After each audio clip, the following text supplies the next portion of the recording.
Emperors of Ethiopia, Haile Selassie, ruled for 58 years. While Ethiopia remained a poor and backward country, Selassie was one of the wealthiest individuals in the world. He spent the humanitarian aid from the United States and the Soviet Union on building his luxurious palaces. As the Ethiopian population suffered from famine, he managed to convince the world that he was a descendant of King Solomon. The population of Jamaica even created a whole religion and began to worship Haile Selassie as God himself. The Ethiopian prince, the true name of Emperor Haile Selassie, was Tafari Makonnen. He received his second name at his christening, and before ascending to the throne, he was referred to by his secular name, Tafari. He was born on July 23, 1892, in an Ethiopian village near the city of Harar. At that time, it was still the Abyssinian Empire. His father, Ras Makonnen Wolde Mikael, was a governor, chief advisor, and also Emperor Menelik II's first cousin. His mother, Woizero Yeshimebet Ali, is unknown.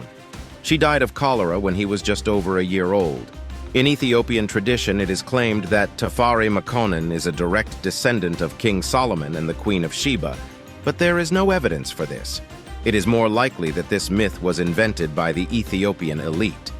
He received a good education, studying the French language and literature. He first attended a missionary school and later a special school for aristocrats' children. Despite his relation to the emperor, Tafari had very little chance of ascending to the throne. However, circumstances worked out quite favorably for him. At the age of 14, he was appointed the formal governor of one of the provinces. At the age of 20, he received the honorary title of Ras, one of the highest feudal titles in the Ethiopian Empire, representing tax collection. Later, Tafari married the niece of the direct heir to the throne, Woizero Yeshimebet Ali. This brought him closer to the throne. In 1913, Emperor Menelik II passed away, and power was transferred to Menen Asfal's grandson, Lige Yasu. However, Yasu Fiv did not enjoy much popularity. In just 3 years on the throne, he managed to antagonize the nobility. Claiming to be a descendant not of King Solomon but of the Prophet Muhammad, the young ruler began to openly wear a turban and planned to convert all his subjects to Islam. As a result, a conspiracy against him emerged in 1916, leading to his overthrow. Menen Asfal's daughter, Zuditu, took the throne. Tafari was appointed regent and heir to the throne. In addition to the title, she gained significant influence over state policy. Gradually, Tafari started to build his political influence and gained a reputation as a young progressive reformer. He publicly proposed the elimination of feudal fragmentation, the reorganization of administrative and judicial systems, the development of education and literacy, road construction, modernization of communication, and thereby strengthening Ethiopia's international prestige. He succeeded in negotiating Ethiopia's admission to the League of Nations in 1923. To achieve this, he had to promise to abolish slavery in the country. Tafari traveled extensively, interacting with European political figures, scholars, religious leaders, and writers. His foreign trips were widely discussed in the European press. During his trips to Europe, he preferred the classical Western style, dressing in formal suits and accessorizing with luxurious gold watches. He also delighted hosts with exotic gifts he generously offered. The lion's pride, a living gift brought by the English King George V, elicited great excitement. As a reciprocal gesture, the ruler of the British Empire returned Ethiopia's crown, which had been captured during the English expedition in 1868. In 1929, the Empress of Ethiopia passed away under mysterious circumstances on November 2, 1930. The regent, Rastafari Makonnen, was crowned emperor under his baptismal name, Haile Selassie. The Ethiopian emperor, Tafari Makonnen, was crowned as the new 225th emperor of Ethiopia under the name Haile Selassie I. His full title sounded as follows: King of Kings, conquering lion of the tribe of Judah, elect of God, light of the world. The name Haile Selassie itself meant power of the Trinity. The coronation was exceptionally lavish. Its cost was estimated to exceed $3 million, which at today's exchange rate corresponds to $46 million. Representatives from nearly all European royal houses attended the event. Guests also arrived from many other countries, from the USA to Japan. No wonder. the newly crowned emperor spared no expense on precious gifts. American newspapers wrote that one bishop, who couldn't attend the coronation but offered prayers in honor of the emperor, received a Bible with a golden cover. A significant portion of the funds went towards improving Addis Ababa. An enormous tent was erected for the grand ceremony. Inside, on carpeted ground, the imperial throne was placed, while armed guards were stationed outside. An African orchestra played, and dancers and acrobats entertained the guests. Dressed actors enacted scenes from Ethiopian monarchs' lives. As soon as he took the throne, reformist activities began, though they encountered obstacles. The following year, the emperor granted the people a constitution. This constitution was largely copied from the Japanese Meiji Constitution of 1890. According to it, all power in the country belonged to the emperor, and the feudal lords remained privileged. However, even they were completely subservient to the monarch. The fifth article of the Constitution stated, "By virtue of his imperial blood and the anointment to the throne, the emperor is sacred, his dignity inviolable, his power unassailable." Meanwhile, slavery was not abolished in the country. It persisted until 1951. Ethiopia had around 2 million slaves, and its economy heavily relied on their labor. The level of education in Ethiopia remained catastrophic. Only 2% of the budget was allocated to building schools and developing agriculture, if not less. Meanwhile, no less than 40% was allocated to security services. On December 5, 1934, the Italian invasion of Ethiopia began. Mussolini aimed to unite all Italian colonies and realize his dreams of an Italian empire. The equipment and numbers of the Italian army significantly exceeded what the Ethiopians had. In less than 2 years, the fascists occupied almost the entire country. In May of 636, the emperor and his family went into exile in England.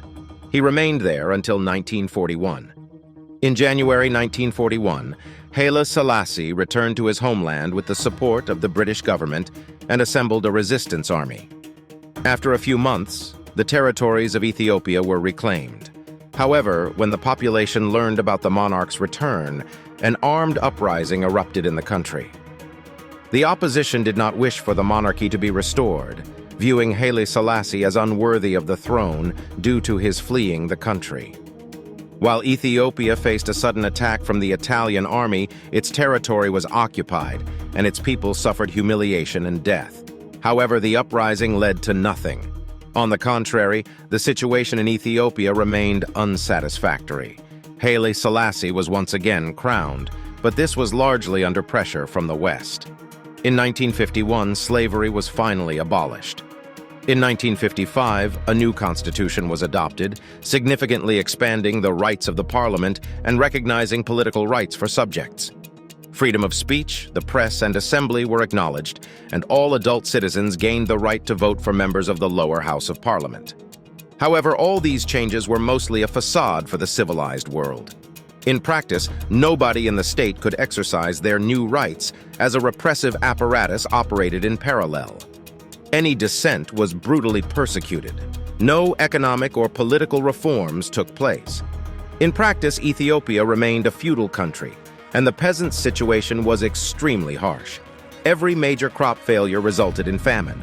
In 1958-59, during the famine in Tigray, several thousand people died. Haile Selassie undoubtedly possessed diplomatic skill. He managed to secure aid from multiple major powers. During the war, the UK provided assistance to weaken its influence. After the war, Selassie began to align with the United States, with American money flowing into Ethiopia.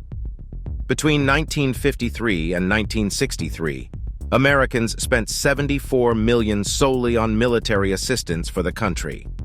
In return, the West found it beneficial to cooperate with Ethiopia, as its regime guaranteed an anti-communist stance. However, relations with the U.S. cooled by the late 1950s, and the emperor turned his attention to the Soviet Union. The church assisted him in this regard. In the late 1950s, a delegation from the Russian Orthodox Church made an official visit to Ethiopia. Then Selassie himself visited the Soviet Union in return. It is said that during that visit, he awarded the chairman of the Presidium of the Supreme Soviet Voroshilov the highest order of Ethiopia. The Politburo was puzzled about how to respond symmetrically. Surely they couldn't award the emperor the Order of Lenin or the Order of the Red Banner of Labor. Eventually, they awarded him the Order of Suvorov, First Class, as a participant in the struggle against Italian fascism. After the visit to the USSR, the selection of Ethiopian students for study in Soviet universities began. Naturally, Ethiopians received education completely free. In 1963, the USSR gifted a polytechnic institute in Bahir Dar to the Ethiopian people. In 1967, an oil refinery was constructed in Asella. Additionally, the Soviet government gifted the emperor an Ilyushin Il-14 aircraft with the Imperial coat of arms and the Ethiopian flag on its fuselage. It goes without saying that the Ethiopian ruler was incredibly wealthy. Distinguishing what belonged to the emperor personally from what belonged to the country was impossible, as he considered the state treasury his own property. For instance, Haile Selassie personally owned the Ethiopian railways, gold and diamond mines, breweries, and mineral water factories. He also possessed all the railways in India, controlling shares in industrial companies in Switzerland and England, and factories in Brazil. Naturally, the incomes from all these enterprises flowed into the ruler's personal accounts in European banks. Selassie had expensive cars, including Maybach and Isota automobiles. The emperor liked luxurious attire and jewels, but often crowns adorned his head, and he owned more than a dozen of them. Adorned with emeralds, rubies, diamonds, and pearls, his military uniform was also marked by intricate details and was heavily adorned with medals. The official residence of the ruler was the palace of Menelik II in Addis Ababa, known as the Grand Gwinnett. In this lavish palace adorned with crystal and carpets, Haile Selassie hosted official receptions. However, he preferred to live in another place, the Gwinnett Palace, known as the Small Gwibi. This palace occupied a whole block. It had outbuildings, cattle sheds, gardens, churches, a park with fountains, and cages for wild animals. The living quarters housed the servants. The ruler of the palace had over 200 rooms at his disposal, and maintaining this enormous palace required numerous servants. It is said that there was even a somewhat comical position in the palace, the personal cushion bearer, who was responsible for placing an embroidered cushion under the ruler's feet when he sat on the throne at the right moment. The emperor was of short stature, and the cushion was necessary to prevent his feet from dangling in the air. It was the duty of the servants to oversee the condition of 52 various cushions and select the appropriate ones depending on the height of the throne and the occasion. There was also a specially trained individual who cleaned up after the emperor's beloved dog. In addition to several residences in the capital, the emperor had luxurious residences in all provinces of the country, each of which was also serviced by a staff of servants. Each palace maintained impeccable order and was stocked with fresh supplies to ensure that the emperor could visit any of his homes at any time. Haile Selassie enjoyed hosting lavish feasts for distinguished guests. At these feasts, hundreds of cattle were slaughtered, traditional dishes were prepared, mountains of fruits and cheese were laid out. The palace's finest confectioners baked multi-layered cakes and adorned them with gilded icing. Champagne and wine for the emperor were specially imported from Europe. By the early 1960s, dissatisfaction with their ruler was growing among Ethiopians. In the West, Haile Selassie was even considered a medieval tyrant and despot. However, there were places in the world where Haile Selassie was considered a deity. Rastafarianism, as a religion, emerged in the 1930s in the Caribbean islands, primarily in Jamaica. There was a significant African diaspora there. Once, one of the elders declared that Christ would soon return to the earth as the descendant of African slaves. They began to await the Messiah, and it happened at the same time that Ras Tafari ascended to the throne in Ethiopia. The new ruler was given grand titles like Son of David, Lion of Judah, and others. Naturally, he was immediately recognized as the new Christ. In fact, the religion itself was named after the Ethiopian emperor, formerly Rastafari, Rastafarianism. Gradually, the Rastafarian cult gained strength and spread throughout the Caribbean basin. At its core was the god Jah, with his earthly representative being Ras Tafari. Ethiopia itself became the African equivalent of Jerusalem. Initially, Haile Selassie was unaware of his divine status. When the Emperor of Ethiopia learned that Jamaicans revered him as a god, he couldn't resist the opportunity to visit the island. In 1966, he arrived in Jamaica by plane.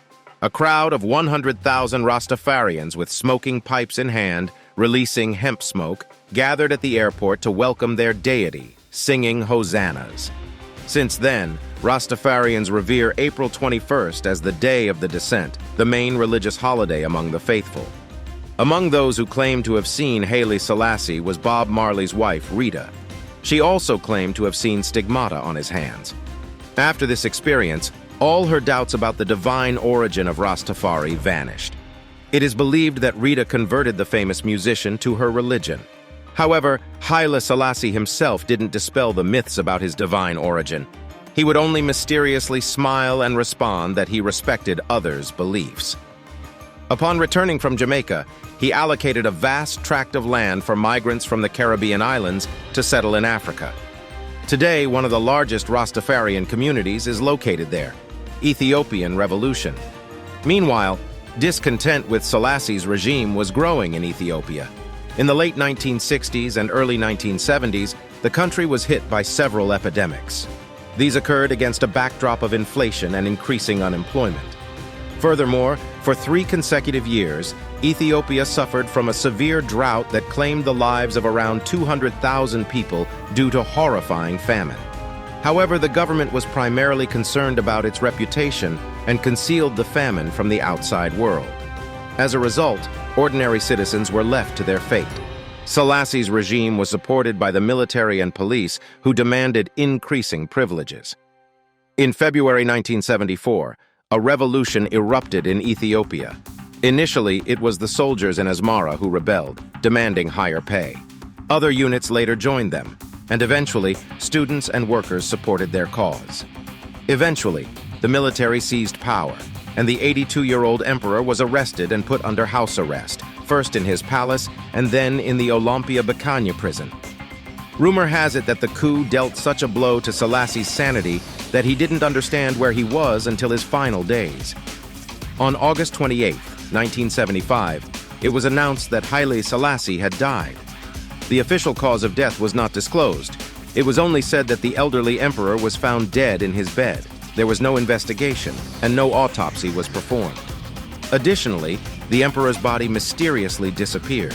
It wasn't until 1992, when the communist regime of Mengistu Haile Mariam collapsed, that the search for the missing body of the emperor began. The body was found under the floor of a bathroom in the Imperial Palace. The monarchist movement of Moambasa, which was investigating the case, advanced a theory that the emperor had been smothered with a pillow in the hospital. However, authenticity could never be proven. There's a version that suggests the emperor was drowned and his body destroyed. In any case, on November 5, 2005, the found body was laid to rest with all due honors in the Holy Trinity Cathedral in Addis Ababa. The funeral was attended by numerous descendants and relatives of the former emperor. A delegation of Rastafarians from Trinidad and Tobago also attended the solemn ceremony. However, the head of the delegation, Bernard David Rux, stated, "We don't believe he is dead. We talk with his spirit every day." And this video was prepared by Hustler. If you liked it, subscribe to the channel, leave your comments. See you next time.